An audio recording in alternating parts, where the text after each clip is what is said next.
CBT News, celebrating 10 years of delivering the news and content automotive professionals count on.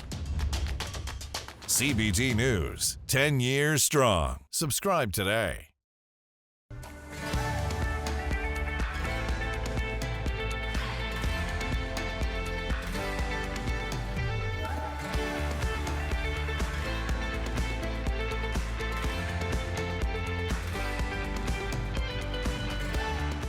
Welcome to CBT News with Bridget Fitzpatrick.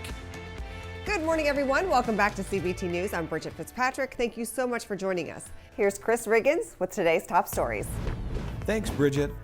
Starting off our coverage, Democratic Senator Joe Manchin from West Virginia introduced new legislation on Wednesday that targets a Treasury Department decision to postpone new restrictions for expanded EV tax credits temporarily.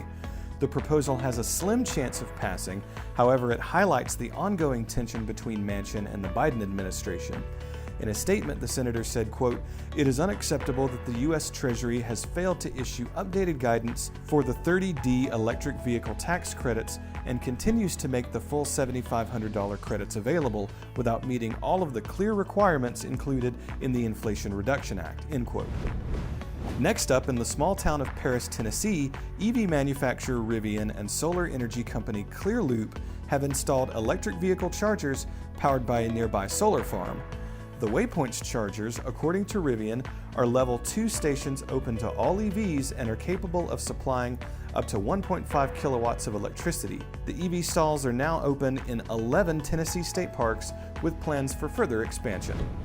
Group 1 Automotive recorded fourth quarter and full year 2022 financial results this week. Total revenues reached $16.2 billion in 2022 for the dealer group, and diluted earnings per share settled at $47.31, both all-time highs for the company.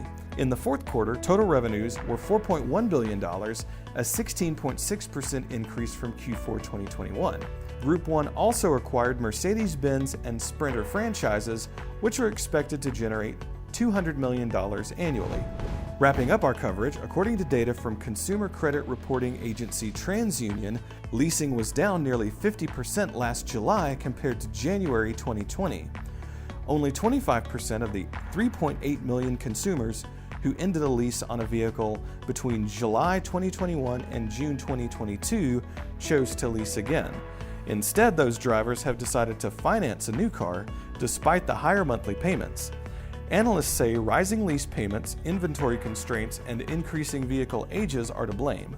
These conditions mean fewer low-mileage, newish vehicles will be available for the used car market. At the 2023 NADA show, swing by the CBT stage at booth number 7013 to meet Jim and Bridget. Don't go anywhere. Coming up next is Melanie Wilson, Interim CEO of NIADA. We'll be right back. Delivering the news dealers count on for 10 years. Subscribe today and join thousands of other automotive professionals. CBT News, 10 years strong.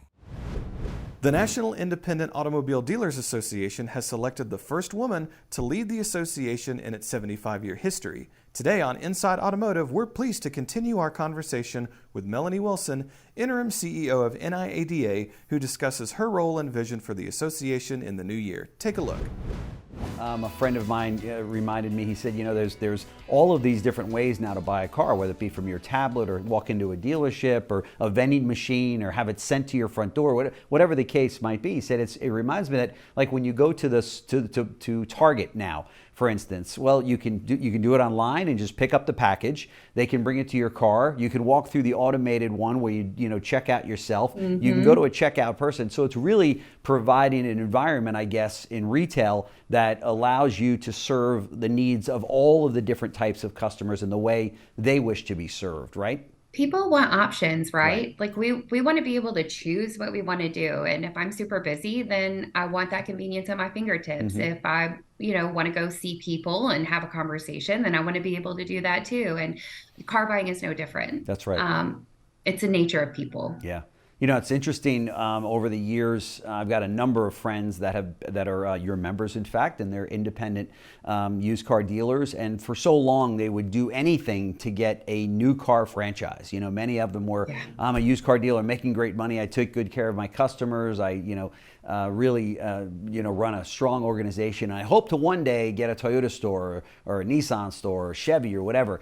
And what's funny to me is that somewhat of that situation has turned around a little bit, where now we have retailers, franchise dealers that are saying, we'd love to be in the independent business, as a side, kind of a side project, so to speak, such as Sonic and with what they've got, AutoNation and the AutoNation USA stores, and it's very interesting to see these franchise dealers that would love to be independent car and are independent car dealers, right? It's flexibility and control, and you can build the model the way that you want to. You can sell cars the way that you want to. Yeah. It's just, we talked about options. It's all about the options that are available to independent dealers.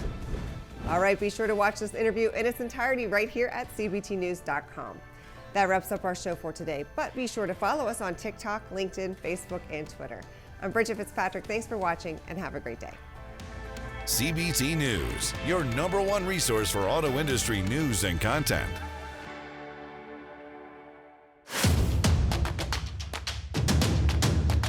Join the #1 most watched newscast in the automotive industry. CBT News, 10 years strong. Subscribe today.